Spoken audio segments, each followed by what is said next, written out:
एक कोई सतधनु नाम के राजा हुए। राजा का नाम क्या है? जोर से बोलो, क्या? पीछे वाले नहीं बोल रहे।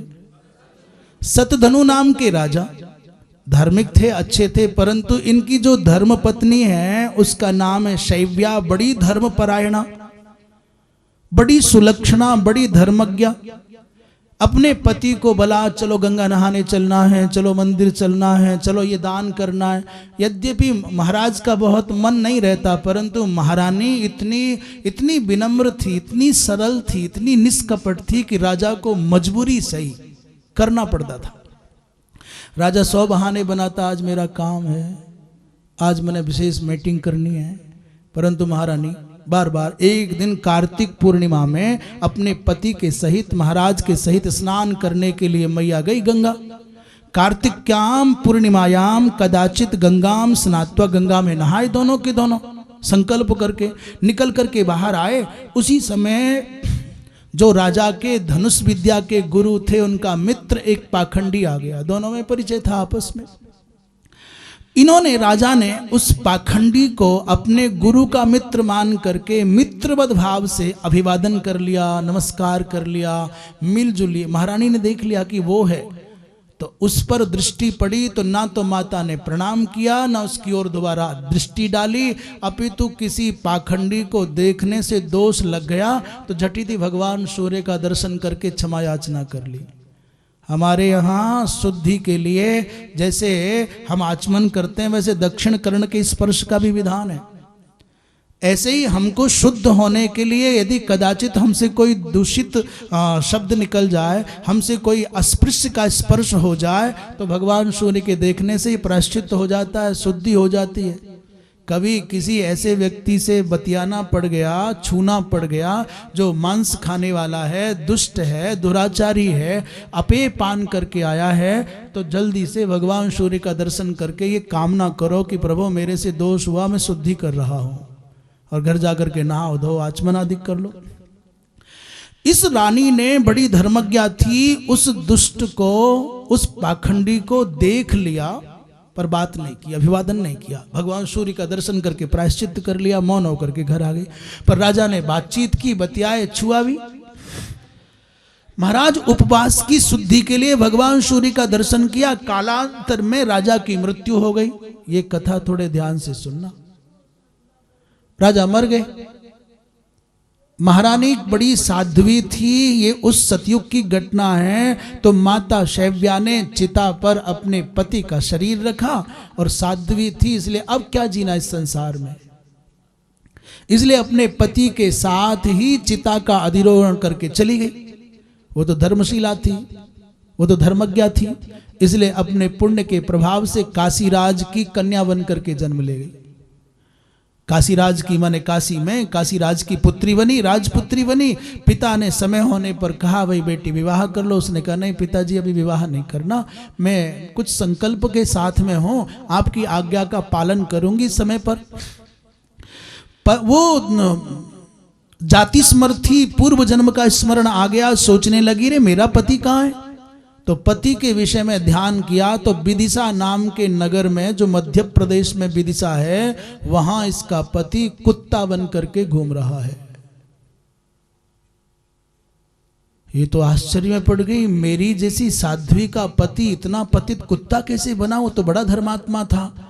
तो ध्यान करने लगी कारण क्या है, दोष कहाँ रहा। तो वही दृश्य सामने आ गया। गंगा स्नान करने के बाद उस पाखंडी से जो मैत्री पूर्वक संवाद किया था और उसका प्रायश्चित नहीं किया था, उपवास के दिन गंगा स्नान करने के बाद उसका मात्र उसके साथ मैत्री पूर्ण संवाद करने से पतन हो गया। अब इसका सुधार कैसे होगा। इसलिए उपवास के दिन पाखंडी के संग संलाप भी नहीं करना, गंगादिक स्नान करके भी बचना चाहिए। रानी शैव्या जाति स्मृति काशीराज की कन्या बन करके आई थी। उसने दिव्य दृष्टि से उपाय भी सोचा। तो महाराज चल करके अपने पिता की आज्ञा लेकर विदिशा गई। भूख से तड़पते हुए दुत्कारे जाते हुए कुत्ता को देखा, बड़े प्यार से पुचकारा। वो पास आ गया, उसको अभीष्ट पदार्थ खिलाया और कहा महाराज आप कुत्ता नहीं हो, आप महाराज थे। स्मरण करिए कि आप किस कारण से यहां पतित हुए हो। तो आंखों में आंसू टप टप आने लगे।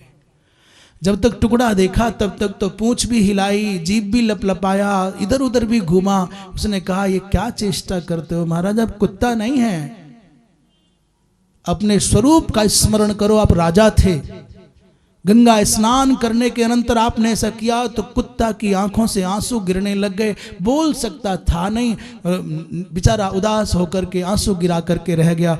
महाराज उसी समय भगवत कृपा से इस महारानी, इस रानी के संपर्क से कुछ पुण्योदय हुआ और कुत्ता मर गया। और मरा तो रानी ने यह भी कहा तुम्हारी व्यर्थ की उदारता ने ऐसा अनर्थ कर दिया, अनुचित कर दिया। हम आज जो विधि के विधान में व्यवहार को प्राथमिकता देते हैं, यज्ञ चल रहा है, आओ भाई साहब आप भी आहुति, आओ बहन जी आप भी आहुति।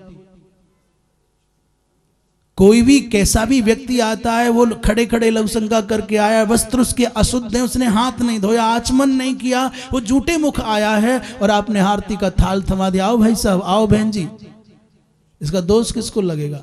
विधान के पालन में प्रमाद और व्यवहार में निपुणता, ये सनातन के लिए बहुत बड़ी घातक है। महाराज कुत्ता रोते रोते मर गया और मरा तो मर करके कुत्ता बना श्रृगाल, परंतु रानी तुरंत पहचान गई। दिव्य दृष्टि से देखा, श्रृगाल के पास गई, कोलाहल पर्वत पर वो श्रृगाल बना था, वहां जाकर के कन्या ने वहां भी उसको ज्ञान दिया। और तीसरे पर्याय में बना वो भेड़िया, भेड़िया बन करके जिस जंगल में था कन्या वहां पहुंच गई, पुनः उसको ज्ञान दिया। फिर वो मर करके बना गीध, और गीध बन करके जिस जंगल में था वहां कन्या पहुंच गई। छोटे छोटे समय में प्राण छोड़ता जाता, शरीर पाता जाता, प्राण छोड़ता जाता, शरीर पाता जाता। गृध्र बना, फिर कौआ बना, फिर मोर बना। मोर बना तो मिथिला का मोर बना। महाराजा जनक के राजमहल के आसपास मोर बन करके नाचता था। राजा को बड़ा प्रिय लगा, बड़ा प्रसन्न हो गए राजा उस मोर को पा करके। और राजकन्या ने, काशी राजकन्या ने ध्यान से देखा कि मेरा पति मोर बना है, तो मिथिला पहुंच गई। उन्हीं दिनों राजा जनक ने अश्वमेध यज्ञ किया था और यज्ञ करने के बाद अभवृत स्नान करने गए, इस मोर को साथ में लेकर के गए, स्वयं भी अभवृत स्नान किया गंगा में और मोर को भी कराया। महाराज उस अश्वमेध यज्ञ के अनंतर जो अभवृत स्नान किया उससे कुछ पुण्य मिला। इस राजपुत्री ने भी स्नान किया, इस मोर ने भी स्नान किया, राजा जनक ने भी स्नान किया। अभवृत स्नान से जन्य जो पुण्य मिला वो पुण्य, और महाराज इस साध्वी का, इस देवी का संकल्प का पुण्य।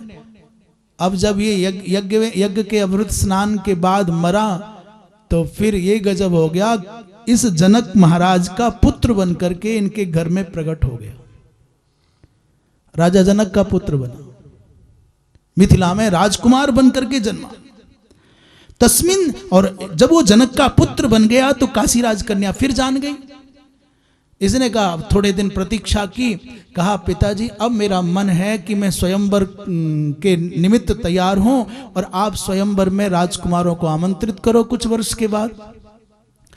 उसी समय जब काशी राज ने अपनी पुत्री के स्वयंवर के निमित्त बड़े बड़े राजकुमारों को आमंत्रित किया तो ये नव किशोर भी अपने पिता के संग आया।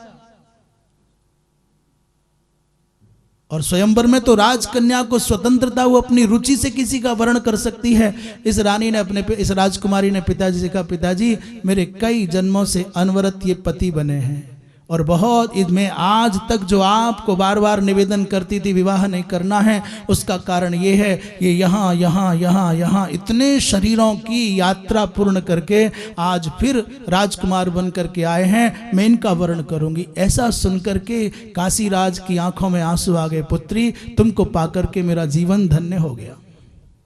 तेरे जैसी पर दुख कातर, तेरे जैसी जीवों का उद्धार करने वाली पुत्री को पाकर के मेरा जीवन धन्य हो गया। काशी राज की कन्या ने मिथिलाधिपति पुत्र को पति के रूप में वर्ण किया, अनंतर धर्माचरण करते हुए जीवन संपन्न किया। और एक दिन समय आया, धर्म युद्ध में ये जो योद्धा है ये वीर गति को प्राप्त हुआ। दोनों लोगों ने अक्षय लोक प्राप्त किया। हे मैत्रेय, इसीलिए विधर्मियों के साथ व्यवहार करने से व्यक्ति को बचना चाहिए। साधक को, भक्त को, संत को, साधु को, जो आत्मोद्धार के पथ पर चल रहा है, वो फालतू का व्यवहार न निभाए कि शराबी कबाबी गंदे संदे लोगों से केवल अपना व्यवहार निभाए जा रहा है। आइए भाई साहब, आइए बहन जी, आइए झंझट, आइए झंझटा। क्या करना है इन सबसे? ये बवाल पाल करके नहीं जीना चाहिए। व्यर्थ की उदारता आत्म विनाश का कारण बन जाती है। आपका स्वाभिमान मर जाए, आपकी पवित्रता मर जाए, आपकी शुचिता नष्ट हो जाए, और केवल झूठी उदारता और वाही वाही के लिए आप अपने सबको गिरवी रख दो। स्वाभिमान मार करके संबंध कहाँ तक निभेंगे? ये जो गंगा यमुनी तहजीब के नाम पर जो अपने अस्तित्व को खतरे में डालने की वृत्तियां है ना, ये बहुत घातक है। इसलिए हिंदुओं को सबके प्रति दया का भाव रखना ये अच्छी बात है, सबके कल्याण की भावना रखनी है, ये भी अच्छी बात है। पर अपनी रोटी बेटी, अपना खान पान स्वाधीन रहना चाहिए। हमारी रोटी, हमारी बेटी कहाँ देनी और कहाँ लेनी है, ये विचार रहना चाहिए। हमारा खान पान हमारा स्वाधीन रहना चाहिए, वहाँ व्यवहार नहीं।